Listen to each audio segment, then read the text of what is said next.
ನಮಸ್ಕಾರ ವೀಕ್ಷಕರೇ, speaker speaking ವಿಶೇಷ ಕಾರ್ಯಕ್ರಮಕ್ಕೆ ಆತ್ಮೀಯ ಸ್ವಾಗತ. ನಾನು ಸಿಂಧೂರ. ಒಂದು ಮನೆಯಲ್ಲಿ ತಂದೆಯ ಪಾತ್ರ ಎಷ್ಟು ಮುಖ್ಯ ಆಗುತ್ತೋ ವಿಧಾನಸಭೆ ಅಂತ ಬಂದಾಗ ಒಬ್ಬ ಸಭಾಧ್ಯಕ್ಷರ ಪಾತ್ರ ಅಷ್ಟೇ ಮುಖ್ಯ ಆಗುತ್ತೆ. ಯಾಕೆಂದರೆ ಅವರಿಗೆ ಅಂಥ ಒಂದು ಸ್ಥಾನವನ್ನು ನಮ್ಮ ಸಂವಿಧಾನ ಕೊಟ್ಟಿದೆ.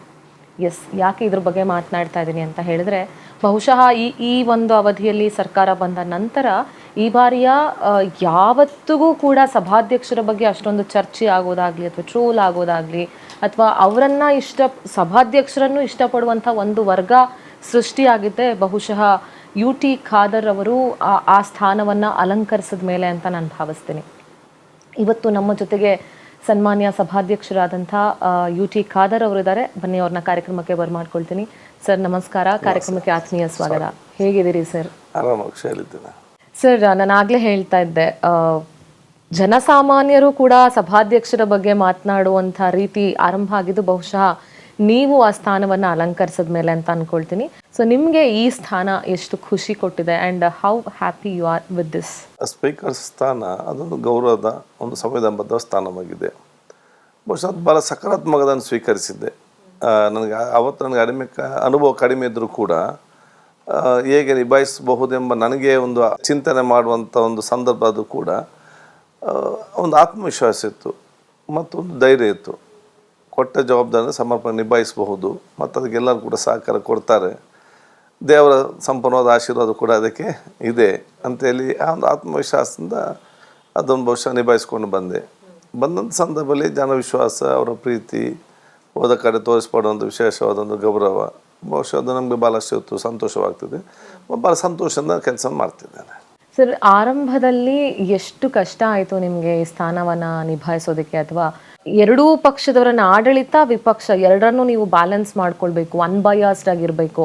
ನನಗೆ ಸಣ್ಣದಿಂದಲೂ ಕೂಡ, ಕಾಲೇಜ್ ಡೇಸಿಂದಲೂ ಕೂಡ I was unbiased. Okay. My one ಎಲ್ಲರೂ ಕೂಡ ಬ್ಯಾಲೆನ್ಸ್ ಆಗಿ ತೆಕ್ಕೊಂಡು ಹೋಗುವಂಥದ್ದು. ಕಾಲೇಜ್ ಟೈಮ್ ಬೇರೆ ಬೇರೆ ಗ್ರೂಪ್ ಇದ್ರು ಸಮಾರಂಭ ತೆಕ್ಕೊಂಡು ಹೋಗುವಂಥ ಅದು ನನ್ನ ವ್ಯಕ್ತಿತ್ವ. ಓಕೆ. ಸೊ ನಾನು ಕಾಲೇಜ್ನಲ್ಲಿ ನಾನು ಕಾಂಪ್ರಮೈಸ್ ಖಾದರ್ ಅಂತ ನನಗೆ ಹೆಸರಿತ್ತು. ಕಾಂಪ್ರಮೈಸ್ ಖಾದರ್. ಅಲ್ಲಿ ಸ್ಟೂಡೆಂಟ್ಸ್ ನಿಮ್ಗೆ ಗೊತ್ತಿದೆ, ಆ ಗ್ರೂಪ್ ಈ ಗ್ರೂಪ್ ಈ ಕ್ಲಾಸ್ ಬೇರೆ ಬೇರೆ ಸಮಸ್ಯೆಗಳು. ಹಾಗೆ ಅದನ್ನು ಕರೆಸಿಕೊಂಡು ಅದನ್ನು ಕಾಂಪ್ರಮೈಸ್ ಮಾಡಿಕೊಂಡು ಹೋಗುವಂಥ ನನ್ನ ವ್ಯಕ್ತಿತ್ವ ಆಗಲೇ ಅದಿತ್ತು. ಅದಕ್ಕೆ ಆ ರೀತಿ ಅದನ್ನು ಹೇಳ್ತಾ ಇದ್ರು.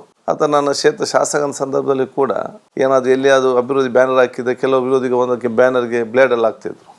ಆಗ ನಮ್ಮ ಕಾರ್ಯಕರ್ತರಿಗೆಲ್ಲ ಕೋಪ ಬರ್ತಿತ್ತು. ಅವ್ರು ಹಾಗೆ ಬಿಡಬಾರ್ದು, ನಾನಲ್ಲಿ ಬಿಡಿ ಅಂತ ಹೇಳಿದೆ.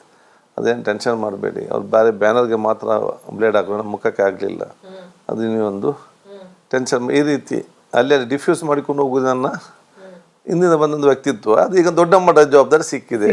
ಸೊ ಇಬ್ಬರನ್ನು ಕೂಡ ಜೊತೆಯಲ್ಲಿ ತೆಕ್ಕೊಂಡು ಹೋಗುವಂಥದ್ದು ಮತ್ತು ನ್ಯಾಯಯುತವಾಗಿ ನಾನು ನಡ್ಕೊಂಡ್ರೆ ಎಲ್ಲರೂ ಕೂಡ ಅದನ್ನು ಒಪ್ತಾರೆ. ಸರ್, ಈ ಸ್ಥಾನ ನೀವು ಇಷ್ಟಪಟ್ಟು ತಗೊಂಡಿದ್ದ ಅಥವಾ ನಿಮಗೆ ನಿಮ್ಮ ಪಕ್ಷದಿಂದ ಸಿಕ್ಕಿದ್ದ, ನಾಮಿನೇಟ್ ಮಾಡಿದ್ದ, ಹೇಗೆ? ಇದೊಂದು ಅನಿರೀಕ್ಷಿತವಾದ ಒಂದು ಸಿಚುವೇಶನ್, ಅದೊಂದು ಸಿಚುವೇಶನ್, ಅದೊಂದು ನೇಮಕ. ಯಾಕಂತ ಹೇಳಿದರೆ ಸರ್ಕಾರ ಬಂದಾಗ ನಾನು ಪ್ರತಿಪಕ್ಷದ ಉಪನಾಯಕನಾಗಿದ್ದೆ. ಪ್ರತಿಪಕ್ಷ ನಾಯಕನಾಗಿ ಈಗ ಮುಖ್ಯಮಂತ್ರಿ ಇದ್ದರು. ಸಚಿವರ ಪಟ್ಟಿಯಲ್ಲಿ ಹೆಸರು ಬಲ ಸ್ಪಷ್ಟ ಇದೆ ಅಂತ ನಮಗೆಲ್ಲರೂ ಕೂಡ ಹೇಳಿದರು. ಹೌದು. ನಾನು ಕೂಡ ಮತ್ತು ಆರೋಗ್ಯ ಇಲಾಖೆಯಲ್ಲಿ ಕೆಲಸ ಮಾಡಿ ರಾಷ್ಟ್ರ ಪ್ರಶಸ್ತಿ ಬಂದಿತ್ತು.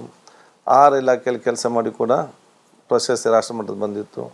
ಹೌಸಿಂಗ್, ಅರ್ಬನ್ ಪ್ರತಿಪಕ್ಷದ ಉಪನಾಯಕನಾಗಿ ನಿಭಾಯಿಸೋಕೆ ನನಗೆ ಕೂಡ ವಿಶ್ವಾಸ ಇತ್ತು.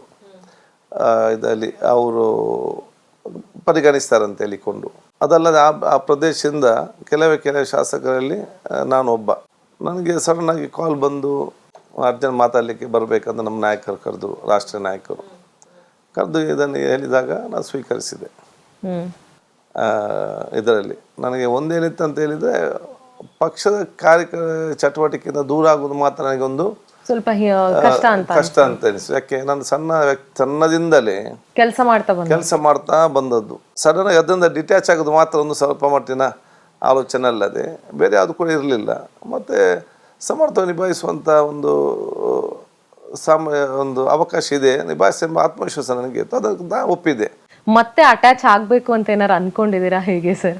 ಇಲ್ಲ, ನಾನು ಸ್ಪೀಕರ್ ಆದ ನಂತರ ಕೂಡ ಅಟ್ಯಾಚ್ಮೆಂಟ್ ಬಿಡಲಿಲ್ಲ. ನನ್ನ ಕ್ಷೇತ್ರದಲ್ಲಿ ನಾನು ಎಲ್ಲ ನನ್ನ ಕಾರ್ಯಕರ್ತರ ಜೊತೆಯಲ್ಲಿ, ಅದು ಸಣ್ಣವರಿರಲಿ ದೊಡ್ಡವರಿರಲಿ, ನಿಕಟವಾದ ಸಂಪರ್ಕ. ನಾನು ಊರಿಗೆ ಹೋದಾಗ ಅವ್ರ ಜೊತೆಯಲ್ಲಿ ನಾನು ಹಿಂದೆ ಯಾವ ರೀತಿ ಇದ್ದೆ ಶಾಸಕನಾಗುವ ಸಂದರ್ಭದಲ್ಲಿ ಆದ ನಂತರ ಅದೇ ರೀತಿ ಅದನ್ನು ಮುಂದುವರಿಸಿಕೊಂಡು ಬಂದಿದ್ದೇನೆ.